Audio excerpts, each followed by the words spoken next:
The ultimate horseman, grew up in the horse industry and started out wrangling on movie sets and commercials at the age of 14 alongside his father, Denzel Cameron, and Glenn Randall. He has been a professional horseman for over 40 years. At the age of 9, he galloped racehorses for his father. At the age of 14, he rode in 2 big races at the Victorville Country Fairgrounds, winning both. Bill achieved worldwide acclaim with the Tagwire Watchers magazine photo shoot when he trained a horse to jump from one rooftop to another 4 times in a row, when no other could do it. Bill has appeared on radio, TV, at radios and exhibitions throughout the world, working with some of the most famous celebrities. Everywhere I go, there's people thinking about buying horses, or they just bought a horse and they're ready to quit after 6 months or a year. And so I'm going to explain how accountable you have to be. Whoop, I can't get one bit closer. I'd love to just walk right over there and talk to you. I'll stay right here. So I have very exact science on the way I go about working a horse. And the first thing I have that I must have over everything else is strategy. Half of you out there don't have it.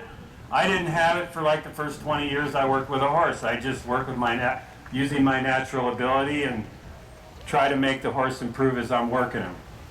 Well, that's okay unless you're competing and you have a lot of pressure on you and a lot of expectations. So I had to change and come up with strategy because I only had so much time with each horse. Well, after I learned how important strategy is, I started achieving all my goals and even more. It really expanded my horizons. Here's what I mean by strategy. I don't just lead a horse into the arena and get on him and go riding and then just kind of like, oh, let's see, I'll do a little of this and a little of that, and I think I'll just work my horse until he feels good. No, that's not strategy, and it's not to the point. What I like to do is come out here and say, okay, today I'm going to do 4 circles at a walk, 4 at a trot, 4 at a lope. And it's not up to my horse to get good. It's up to me to do as good as I can. And after those 4 circles are up, I don't judge my horse on whether he had a good day or a bad ride. Because guess what? there's no such thing as a bad ride. There is no such thing as a bad ride. If you think that way, you will have bad rides. I guarantee it. To me, when a horse is doing something that is not positive for me, I just get a smile on my face and I try to get them thinking about something else. I don't correct my horses. I don't correct my students. All I do is coach, coach, coach. And what I mean by that is, I said it 3 times. Usually I only do things 3 times. I'll ask my horse to side pass 3 times. I'll ask him to 2-track 3 steps. I'll ask him to half halt 3 steps. Everything is very exact. After I've worked a horse 3 days, they know me inside and out. After I've worked a horse 3 times, because each time was the same. And by the 4th time, they're coming out there looking pretty confident, and they kind of know what to expect from me, and that's what I want. After those 15 minutes are up, then I can sit on my horse backwards and act goofy and ride down the road and scream and yell at my friends. But the first 15 minutes have got to be the same. It gives the horse a confidence and a secureness that you're the leader and you're the one that's accountable, okay? That's another big thing for new riders, is being accountable with your horse. What that means is you don't buy a horse and go get on it and ride it. That is not right. I don't care if it's a $20,000 horse that's trained to carry you blindfolded. It is not right to just buy a horse and get on it and ride, because guess how many rides it takes to injure a horse for many months or for the rest of their life? 1 ride. Just 1 ride can ruin a horse. Okay? So, you've got to really be accountable for what you do with your horse. If you buy a $10,000 horse and you ride down the road out there and it spooks and bucks you off because of the traffic, shame on you. Shame on you for not knowing your horse better than that, or putting yourself in a position where you knew what you could do. You have to know what you're going to do with a horse before you get on the horse or near the horse. You have to anticipate what a horse does, not watch it do something and then react. You're always going to be behind the 8 ball and you're never going to catch up with your horse. Your horse is going to be smarter than you all the time. If I can't sit here and keep my horse's head still and I let it keep moving around all the time, well, it's going to do that the rest of its life. But if I get on this horse 1 time and I stop her from turning her head by anticipating, because they really do send a big signal when they're going to move. You can feel it, see it coming. So you can anticipate that and stop it. But if you watch it happen and then try to fix it, it's too late. So that's what being accountable is. It's whenever you ask anything of your horse, you don't ask more than you know they can do. Okay? I'm going to demonstrate how balance is used on a horse. And in my travels, a lot of trainers don't know what I'm going to show you. Yeah, I see it on YouTube. I see horse training videos on YouTube. I watch just for the kicks, and I see guys telling you how to do something, and when they're done, their saddle's hanging over here, and they got to jerk their saddle back up in the middle of their horse after they're done talking. I find that quite amusing. You have to, what I do is dressage. I guess that's the only word I can come up with. What I do, I've never read a Western book in my life. First book I read when I was 9 is My Horse, My Teacher by Colonel Podolsky, Spanish riding school, and then I read a French dressage 17th century book, and that like brought all kinds of light bulbs on because it validated what I do. It's basically what I do is that kind of riding, and I'll explain that to you. Picture this horse as a balance. There's a scale, okay? You have the shoulders here and the hocks here, all right? That's a very fun on a horse to walk forward or backwards, okay? So my horse is a scale, all right? Shoulders, hocks. When I want my horse to walk forward, the last thing I want to do is tip forward. okay, and put more weight on the horse's shoulder. You want the horse to feel uninhibited in the front end and drop hocks. I won't necessarily try to lean far back, but I won't lean forward for sure, okay? So I sit slightly behind the vertical line, and then when I use my legs, this is a big thing. That's the worst thing I see is how people use their legs, okay? They stick a horse or they kick a horse, and people don't ride with their legs on a horse. They ride with their feet in the stirrups. There's a difference between riding with your legs on the horse and feet in the stirrups, okay? This is what most people look like when they're riding in a saddle with their feet, okay? When I ride, here's what my legs do. They come back here and my ankles are on. In my sport, you can't make one step left or right. You're judged on the approach of an obstacle, and if you're not dead on perfect, you get marked off for it. And if your legs are down here on the stirrups, you're too late when you correct your... So that's why I ride with my legs on and my heels down, okay? Your legs mean nothing, of course, unless your heels are down and pushing down. They don't mean a thing. Like your arm over them in a relaxed manner. It doesn't really do much. You know, some horses are really obedient and they'll get over for you when you just put your leg on them and do that. But they won't listen to you unless you push your heel down, make the front of your leg kind of rigid, and then they respect that. Okay? The hands. I don't know how many of you were here about an hour ago and watched those girls ride. They can ride. They can really ride a horse. I was so impressed with that exhibition of riding. And they understand that your hands have to be unincorporated from your body. That's why most of the time they didn't need they just had little check lines on their horse to check them back. But usually on most horses that are well trained, you can do that. But for someone to have the courage to get out there in public and do it, that's a different thing. Okay, the hands. First thing I do when I get on a horse and teach them, let's say they're just really green and you're really green and you want to learn something, you want to do something right away. You should have a 15-minute program when you go in an arena with your horse that you know it before you go in there. That exudes this leadership that the horse recognizes. But if you're going in there scratching your head and not sure about what you're going to do next, that horse is going to be like, oh boy, what are we going to do this time? And they really are that smart. I give horses credit for being the smartest people, and I know a lot of you probably think that's silly, but I find that if I treat them as smart as at least me, they give it to me back and they don't disappoint me. And they understand a lot more than you think they do. All right? Here's a good exercise if you're just learning to ride and you don't have anybody helping you and you want to know how to... That's a mistake, not having anybody help you. But let's just say you're in a situation where your horse is acting up and you're on the trail and you got a little bit of room but not a lot to get your horse under control.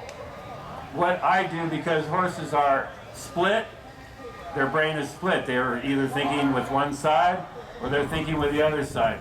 So what I do is I get control of that left side by bending their head around, keeping my hand low. Okay? If I bring my hand up here, I'm pulling on her mouth. Where here I'm not pulling on her mouth, and she has total relief, okay? She's letting the rein stay slack, but when I pick up on here, it picks up on the corner of her mouth, all right? I'll only do that if a horse is not listening to me and I got to get control, but I don't normally want to do that when I ride a horse, all right? And then the next thing I do is teach him how to move away from my leg. Now, this is a really big deal, this moving away from the leg thing. And here's what I see. I see people poking and sticking and jabbing and digging and holding. And the worst one is the digging and the holding. Okay, that's the worst to me. All right? Here's what I do. I develop a rhythm and a cadence and a softness, and I bend my knee. I push my heel down really hard. And I bump them with my ankle. When I say bump, it's like a very light tap. Okay? she's real sensitive without much training. She really does understand that. But there's never a digging or a kicking. I don't like switchy horses. I don't like horses that are resentful of spurs, and if they are, it means you've used them in the wrong way. I invented this spur that I'm wearing, and it's been a Western spur. It has no rowel on it, and it's very round. I can ride my colts that haven't been ridden and use my legs on them, and I don't wear out. Because if you just use bare heels like I always did, after about 5 minutes I couldn't walk anymore. So I have this stallion who I was going to have here today, and I made these just for him, and I use them on him, and he responds really nice to him. He doesn't get mad when I poke him a little bit to get him going. But the legs are your biggest thing when you ride a horse. And even people that have been riding for years don't realize that they're not really using their legs. Just because you can kick a horse over, it doesn't really mean you're using your legs. Here's what using your legs is. Using your legs is being able to ride, keeping the upper body completely straight, like you're riding in a straight line, showing no hint of where you're going with your hands, and just using your leg, okay? Now, along with that responsibility comes where you're sitting, and here's where everyone messes up. 95% of every person I've ever given a lesson in my life, when they go to the right, they slip over to the left side on their left pocket. All right? And this is where they're at, and they have no idea they're there until they start loping or trotting, and then they find themselves slipping off the back end. Okay? It's really important to perch yourself on your right pocket when you're going to the right, and no pressure on your left pocket. That way, the mare can just step around like a swinging gate. Okay? She can balance because I'm balanced up there. She could not turn like that if I just sat there like most people do when you turn to the right and let my hips rock to the left. You watch people ride, when they turn to the right, I'll bet you 9 out of 10 will let their hips rock to the left. This is a phenomenon because everyone learns to ride and goes off first to the left. Even me, when I go to the right, I have to do something completely different with my brain than I do to the left to get myself in the correct position. If I don't, guess where I'm at? Out here. And guess what? That's punishing my horse. That's being stupider than my horse by me sitting out there and not understanding what it takes for her to turn. Did you know that horses don't use their front end to turn? They only hold their weight up with their front end. I learned really the mechanics of a horse in the Extreme Cowboy event because you have to be able to do anything and everything, and you really learn how a horse thinks and their mechanics. Okay? Mechanics are all their joints go back and forth straight, north and south. They don't bend left and right, so they're meant to go straight. All right? All good horses are really broke the same way in my eyes.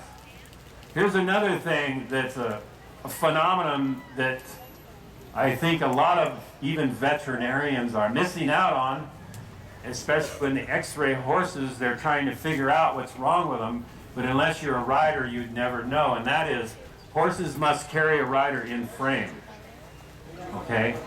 What I mean by that is horses, to be ridden a lot and schooled, must raise their back up and lower their head to stay sound, to stay sane. When their head comes up, their brain rolls right down their neck. When their head goes down, their brain goes right back between their ears. Horses cannot function very well with their heads up like a carousel horse. Also, it's very hard on them physically, on their backs and their shoulders and their hips. Okay? So, but when they can drop their head, when that neck gets below this part of the saddle, picks her up and makes her an inch taller, she can carry me without a lot of effort. It's kind of like, I'm told it's like Pilates. Hold your stomach in, breathe rhythmic breaths while you're moving in rhythm. Okay? So it's a real concentration there. And it's not just walking along. When I make a circle, one circle, I ride every single step in that circle. Here's what I mean by that. A horse has 4 beats when they walk. 1, 2, 3, 4. 1, 2, 3, 4. 1, 2, 3, 4. That's what my head is clicking every second I ride. 1, 2, 3, 4. 1, 2, 3, 4. Horses don't have cadence, and neither do people. That's why we put people in the military, and we have other people teach horses cadence. You can teach a horse cadence quite well. I don't look at it like I never make a horse do anything or put him in a position where I feel like I'm making him.